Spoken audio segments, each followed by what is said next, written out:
Okay, hi, this is Dan Henk. Welcome to another Skull Session. And my guest today is Richard Spark. Is that correct? Did I get your name right? Sparks. There's yeah, Spark, almost, almost. yeah, yeah. Well, six out of seven letters isn't bad. Five out of six, I can't even count. Sparks. Yeah, Sparks with an S. Okay, yeah. no problem. All right, so what have you got going on? Well, the second, as you know, you interviewed me last year when my first book came out, New Rock, New Roll, the which grew out of my love of role playing games. It's not set in a game, but it's was inspired by the great worlds that developers and designers have created for us, and I really got into online gaming and thought, well, what would it really be like to be this heroic young battle mage with, in a world like that? And there was only one way to find out was to write it. And of course, you'd be completely useless. You may be good at pushing a mouse around, but holding a real, have you ever held a real sword in real life? I never have. I wouldn't know Held what a to do. real sword? Yeah, yeah.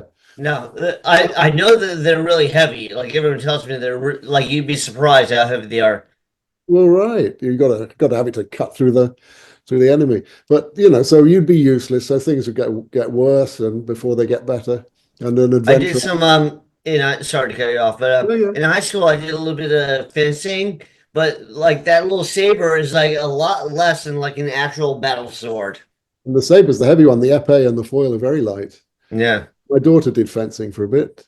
She was really interesting to watch because she's left-handed. She's a kind of mathematical physicist, and she would always stand there and let the opponent win the first couple of touches and figured out how they did it, and then just beat them. It was quite odd. Pretty Very clever, yeah. strange way.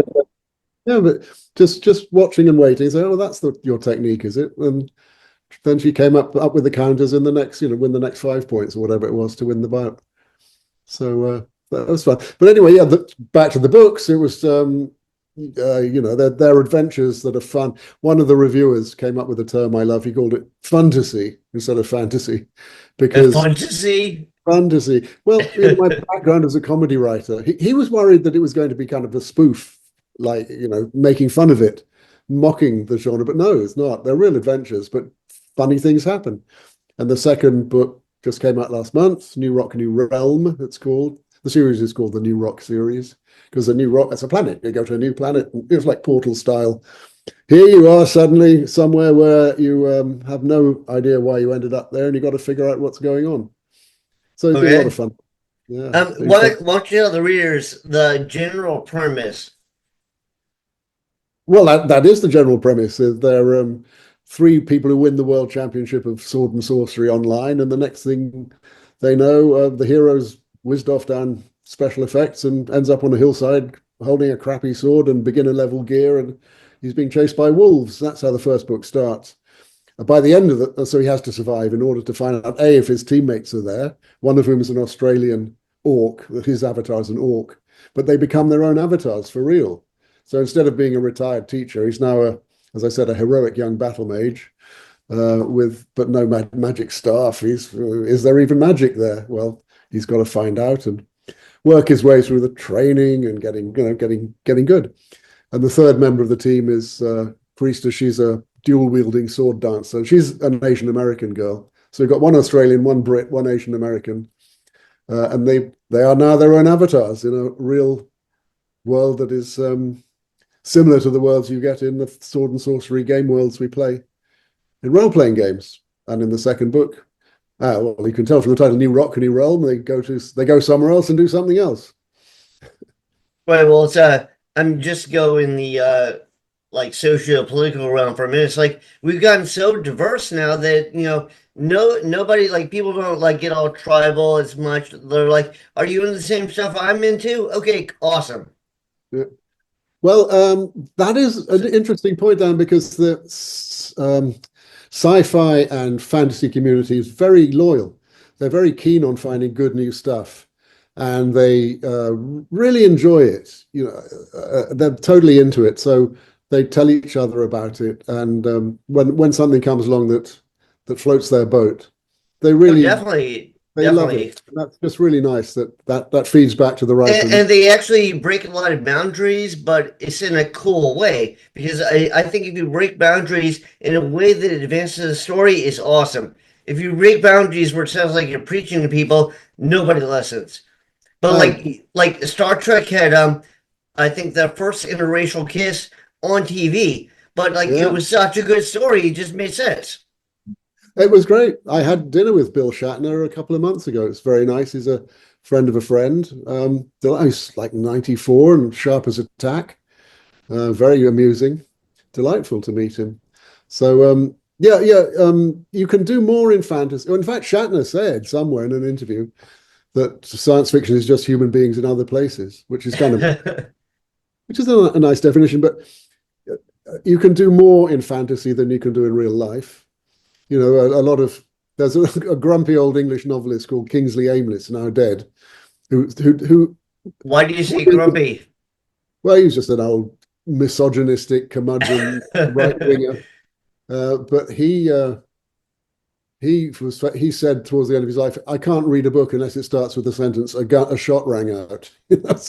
So and he was a literary fiction writer. He won the Booker Prize, and he said, I can't read modern novels. I mean, they're all about women being miserable in Fulham, which is a suburb of London. I mean, a part of London, which is typical of him because he was an old grouch. But you know, what I'm trying to say is reality fiction is limited by reality. And fantasy fiction, you can go anywhere and deal with the same themes, but with much bigger what ifs. Well, the fantasy and sci-fi is limited by your imagination. That's it. Absolutely. Absolutely. And for those of us who've got into role-playing games, and gaming is like, I think 11 times the size of Hollywood in revenue, and the music industry. It's absolutely massive. Obviously, they're popular for a reason. And Yeah, I'm amazed. It's like I remember as a kid, like if you're into that stuff, that was very like on the sidelines. Like there was a very small market, and now it's just blown up. yeah, and it's, that's what inspired me. These wonderful, what would it really like to be in a place like that? And so I wrote it. It's, well, I mean, I'm incredibly grateful to those designers for coming up with those wonderful worlds. Um, yeah, I very much enjoy it, and of course, I'm getting asked a lot about the rise. I'm no spring chicken, but or the rise of the elder gamer, because when I started out, I thought everyone was kids on the internet, and then one day I actually used this in New Rock and New Roll. This um, one of my guild masters in chat wrote saying, "I'm retiring next week. I'm going to be 85. Does anyone want to take over running the guild?" And I thought, oh, yeah, there are people of all ages here. And then when you get into multiplayer and you've got people in your headsets, you can tell that they're all different ages. One guy's in South Africa, one's in Birmingham, Alabama, one's in England, whatever, and they're all different sexes, different ages. That's awesome And of because you course, get all these different perspectives and different cultures and different inputs, like things that would never cross your brain. They're just natural to someone else, and you're like, oh wow, that's how you approach it. Yeah, I yeah, think that's a great aspect. and it brings you all together. And of course, one of the great things about gaming is it's completely inclusive. You present yourself how you want to be. I mean, we've all created different avatars. We all talk about my main is this, but my other avatars, whatever creature you want to be, whatever race or gender or type. But so you present yourself how you want to be, and everyone accepts you. That's your avatar. If that's how you want to be in this game, that's who you are. Cool. And it's not considered cool to pry about people's real life, although obviously if you want to talk about it, you can. But most of the time you don't know anything about people except what you hear in your ears. And Right. you might say, "Oh, it's dawn here in South Africa," and you go, "Oh, that's where you are." Right. Well, in a way, it kind of doesn't matter unless it's like a point of interest, and like you talk to them and see if they're into talking about it.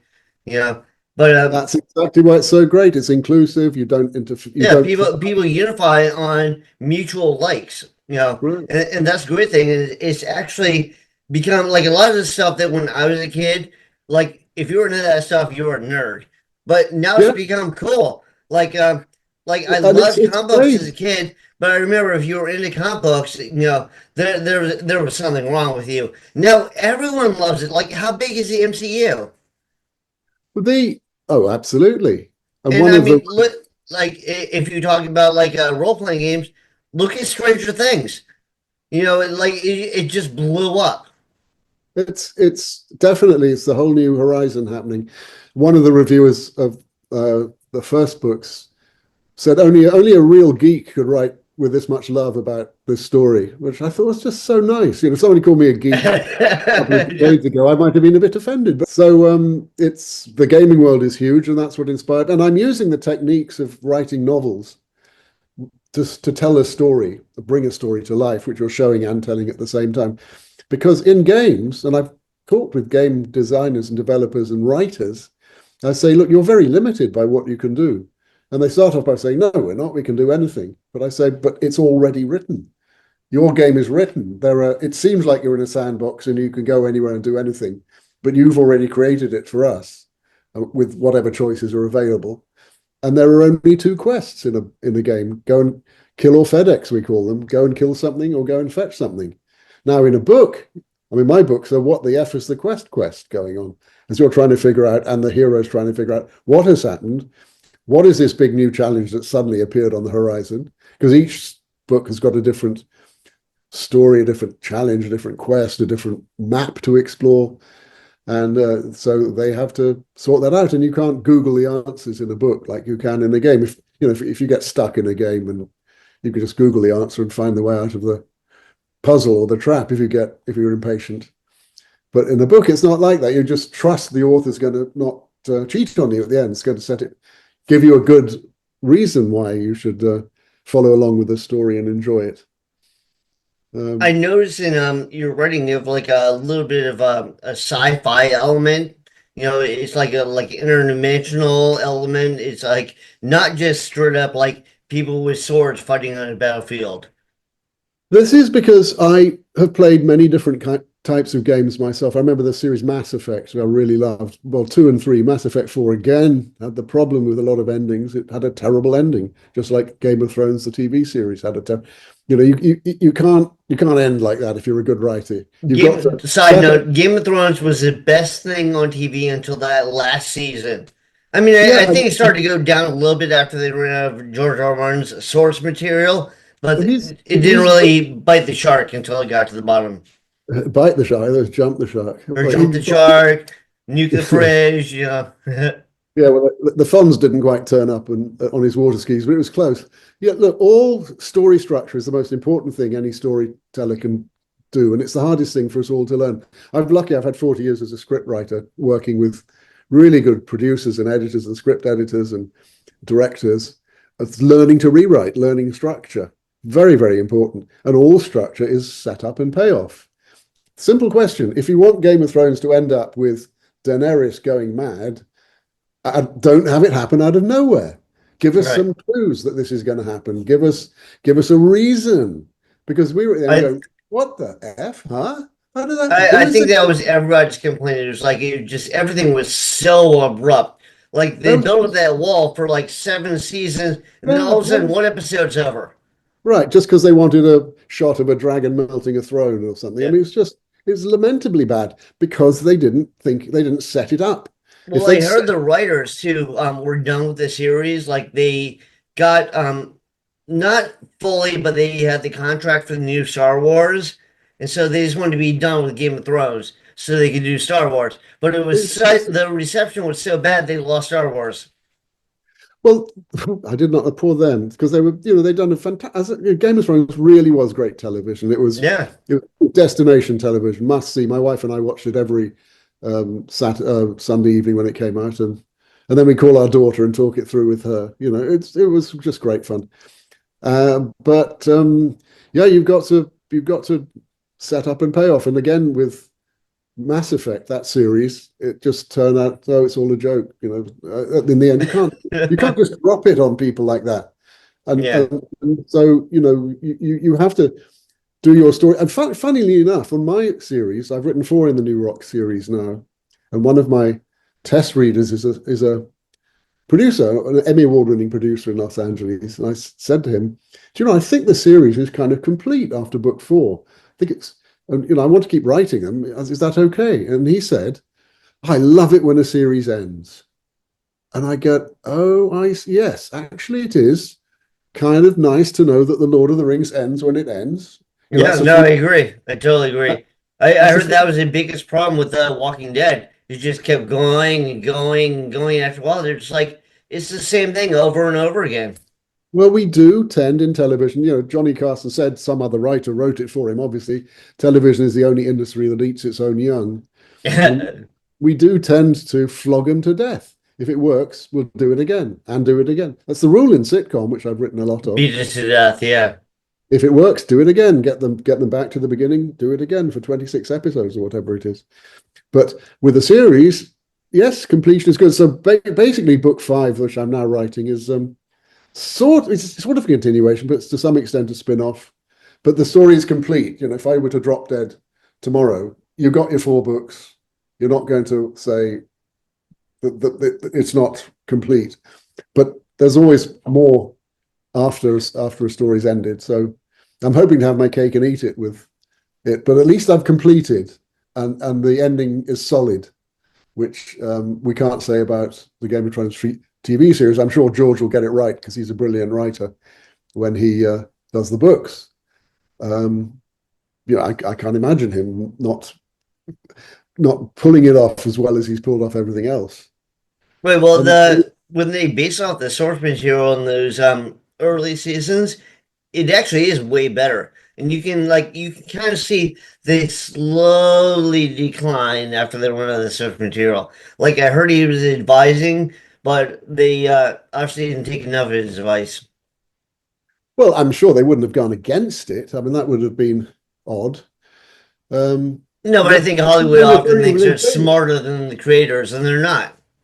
no, I don't think they felt that for a moment because everyone knows that they're not. I mean, they're not. I don't think they're arrogant people. I don't know them, but George is such a good writer. I think people will really want to make sure that he approves. The novelist Isabel Allende has written sold 60 million books, if not more, and I adapted one of her short stories for an opera, which conducted by Placido Domingo at the Los Angeles Opera. And my number one um, priority was to make sure that she liked the result, and she did. I'm delighted to say. I would have been really mortified if she thought I'd messed up her, pissed all over her work, because she's a great writer and I admire her very much. So I'm sure they would have felt the same about George Martin with Game of Thrones. Well, I think that's a great approach, and I hope they did. I'm just what I'm thinking of is I'm thinking there are a lot of people that wrote source material and tried to do something, and they were kind of shunted to the side by people who said they were experts. Like Frank Miller, like right after he did his breakout Batman series, they pulled him to Hollywood, and he wrote RoboCop 2. And then they said, well, you don't know how to write Hollywood scripts, so they rewrote it and they changed a lot. And then I guess test audiences didn't like it, so then they went back to him, and he's like, no, go shoot yourself. I'm gonna do it again. So then they got a third writer on. So and he's like, I will never do anything with Hollywood ever again. And it wasn't until Rodriguez came to him and offered to allow him to co-direct Sin City that he finally did something again. Uh, well, yeah, I mean, but that's the funny thing about George. He, in a way, this is completely bogus, but I'm going to say it anyway. In a way, I'm his step writing partner. Mhm. In that I told you I've written an opera for the LA Opera. This was one and my composer is Lee Holdridge, wonderful composer, very melodic, very super talented, and he was the composer on the TV series Beauty and the Beast, which was the first television show that was through composed. Every second had music in it, and that was written by Ron Kozloff and George Martin. They were the two lead writers on it. And Lee's been my writing partner for 30 years. And I said to him, gosh, what was it like working with George Martin? And he said, well, the lovely thing about Beauty and the Beast was that every week I get an amazing script from Ron Kozloff or George Martin to work on. And it became so successful, they had to get another composer in to handle the workload because so many episodes were churning out. But But obviously, Lee has very fond memories of working with George. But after that, George Martin said, I'm going to leave. I'm going to leave Hollywood, and I'm going to write something so big nobody's ever going to think of filming it." That Was was that Game. Game of Thrones? Yeah, be careful what you kind of wish for. Yeah. But he's a remarkable talent. I mean, a trouble. And I'm going to be rude about my fellow writers, and I don't want to be, but I sort of feel like saying that some trouble with some fantasies is not very well written. But George is a wonderful writer. I mean, he really writes extremely good English. Oh yeah, it was a Uh, game changer. I'm not even really a fantasy person. I'm more into like sci-fi and horror, especially yeah, like cosmic horror. But it's like some like it could be out of my genre, but if it's well written, I yeah. still get into it 100%. Like Game of Thrones, I was like, I remember when people first talked to me about it. It was only on episode 3, I think. They're like, "Well, it's fantasy." I'm like, "Yeah, I'm not into it." Then they're like, "Just watch it," and I watched it. I was like, "Wow, this is good storytelling." It's something I keep telling myself. Try and keep an open mind. I've got my comfort zones, but then you read something else. Try this type of book. Try that type of show. Try this type of film, and that way you make discoveries, and you don't just do the same old, same old. Now, do you like audiobooks, or do you like physical books, or do you listen to I them? write physical books and I've had them translated into audiobooks. I've noticed there's a big market for that. And some people, like, there are plenty of people I talk to, they're like, they love my art. And I'm like, oh, have you checked my books? They're like, I don't read. And I'm Uh, like, well, it's available in audio. They're like, oh, I'll listen to that. Yeah, well, So I do the audiobooks of my own books. So, if you go to richardsparks.com, you can get a free sample. Now I think there's a free sample of the second book, New Rock, New Realm, which has come out. So you get two chapters, one chapter of me reading from the first book, one from the second book, or you can get free downloadable physical copies, e-copies of different chapters to give you a okay, taste. that's on your Well, website. yeah, richardsparks.com. There's no E in Sparks. Just jump on, get a free sample, come on in and see. If you enjoy it, jump on in. The water's fine. Just look out for the Kraken. Okay, awesome. If they want to get like signed books or anything like that, do you have a contact your website for Yeah, that? well, you get contact through the website. Always happy to do that. I'm actually just off after this interview to a book reading where I'll be reading probably the same chapter I read on the internet on the website because it's a fun one. It's got laughs in it, and it's always nice to make a room full of people laugh, even when there's an adventure going on. Uh, Have you done anything like I know some people are really big on doing like bookmarks or stickers or like plushies or like just other things to offer people. Have you done that or have you thought about doing that? we haven't got any. That's a really good idea. We should get thinking about that. I actually thought of gifts would be great. Our hero has a magic staff that eventually Well, I turns. know people love when you give them a little something with that book. Yeah, I should get some magic staffs made that I can give out to fellow readers. So yeah, that's a good idea. Thanks. We'll do that. Yeah, no problem.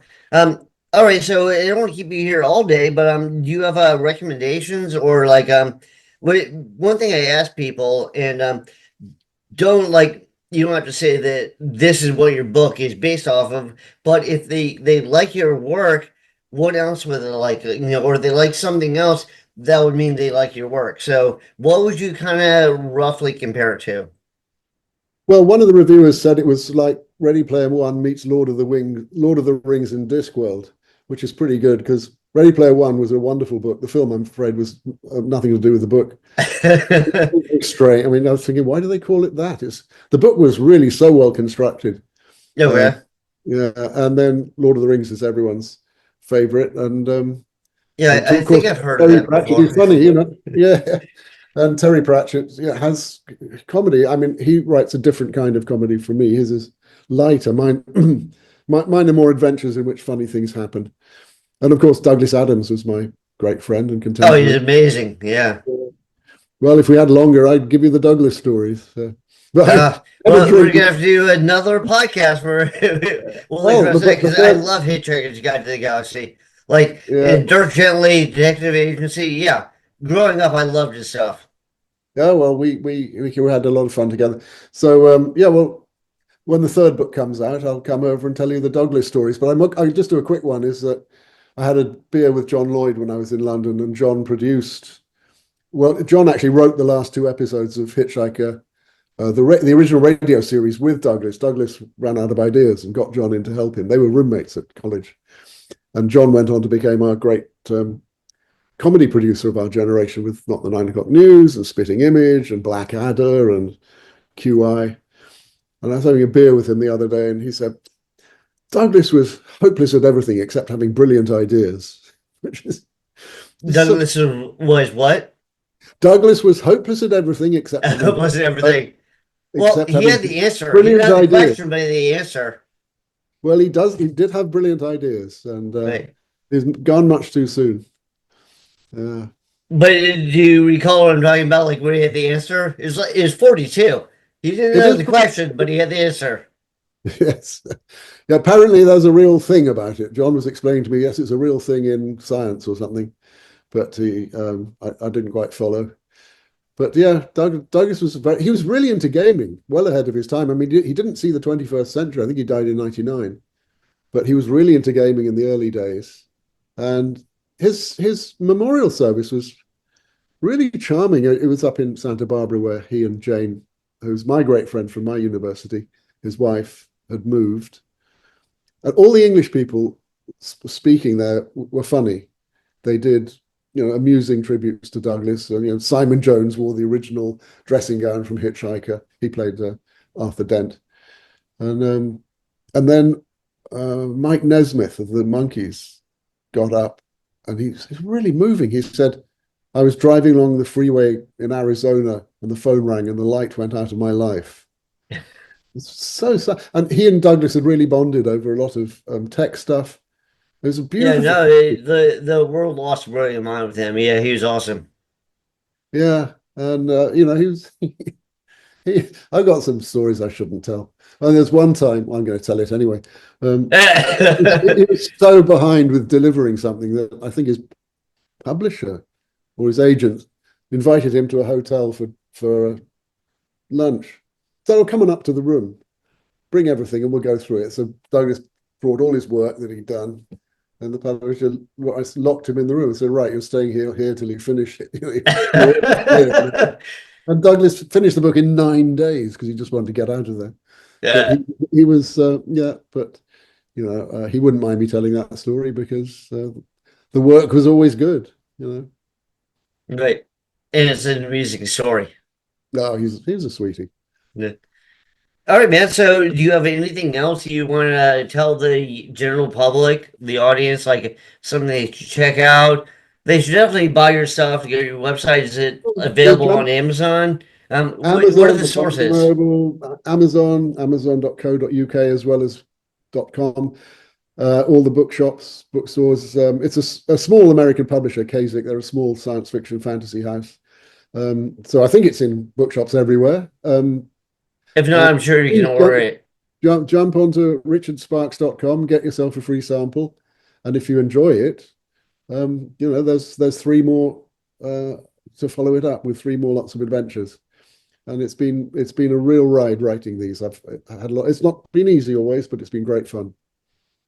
Right. Well, nothing in life is easy. So, but yeah. So, thank you very much for being on this podcast. Do you have anything else you want to say? No, just thank you for having me, Dan, and see you when what's the third one called? New Rules comes out in, I think, Halloween 2025. It's become kind of a thing where people come back to my podcast. Like I remember the first person did it was kind of like surprised, like, oh wow, we just had you on last year, but now a lot of people have. So it's kind of a cool thing. But That was lovely. Well, I'll be happy to come back. okay, awesome.